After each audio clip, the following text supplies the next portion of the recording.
talking about, for my story, the man who invented the Ferris wheel. How many of you have ever been on a Ferris wheel before? Alright. To start out, I want you to imagine something in your head. So, I'd like you to maybe close your eyes or just imagine it in your head. Okay. Imagine that you're in the middle of a busy city square. Imagine that there are lights shining all around you. They're all shining on something gigantic in the distance. You can't really tell what it is, but it is in the shape of a massive wheel. It is appearing to rotate gracefully, almost magically, before your very eyes. On its edges are placed what appear to be passenger cars, each the size of a small house, able to carry passengers up into the air. Crowds are gathered around it, crowding into its passenger seats, and are being taken up into the air, and then around and around, and then safely back down again. And then you see a man standing quietly in the distance and staring solemnly at this massive wheel. Then you realize that this appears to be his creation, his masterpiece. Alright, open your eyes. But you may be wondering, who is this man? And what is this great, massive wheel? It begins with this story. It's the story of the life of George Ferris, his amazing idea for an invention, and how he built, and the building and constructing of the Ferris wheel. Strangely, Ferris's early life was ordinary. In 1859, on February the 14th, George Washington Gale Ferris was born. And then, 5 years after he was born, his family moved to Nevada. They lived in Carson Valley, Nevada, for 2 years. Then, in 1875, when Ferris was 16, he left the house to go to the California Military Academy. And then, in the following year, he graduated.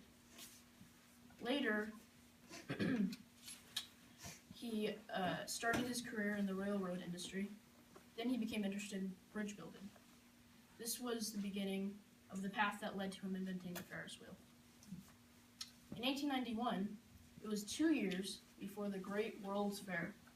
Several engineers, including Ferris, came together to come up with an amazing invention idea, even one that could beat what had been made for the previous World's Fair, the Eiffel Tower. All of the engineers wanted to build taller towers, but Ferris had another idea. His idea was for a giant, upright spinning tension wheel. It would be an entertainment ride. Ferris was confident that it would work, but when he told the other engineers of his idea, they only laughed at him and said it would never work. Ferris didn't give up. He would keep working until he had enough men that could work on his idea. Though others rejected his idea, Ferris would persevere. Once Ferris had enough men willing to work on his idea, he set to work on his dream ride.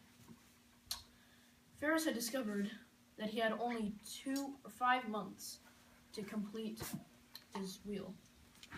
The wheel would be 250 feet in diameter, with 36 passenger cars that could hold 60 riders each. Building the wheel was long, tedious work. Week after week, month after month, they kept working, desperate to complete their mission.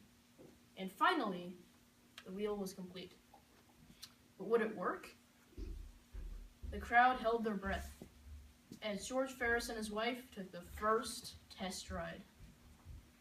The crowd counted as they went up. 1/4 up. Halfway up now. 3/4 and success! The crowd cheered as Mr. and Mrs. Ferris exited the passenger car. Ferris sighed deeply and smiled. He had completed his mission.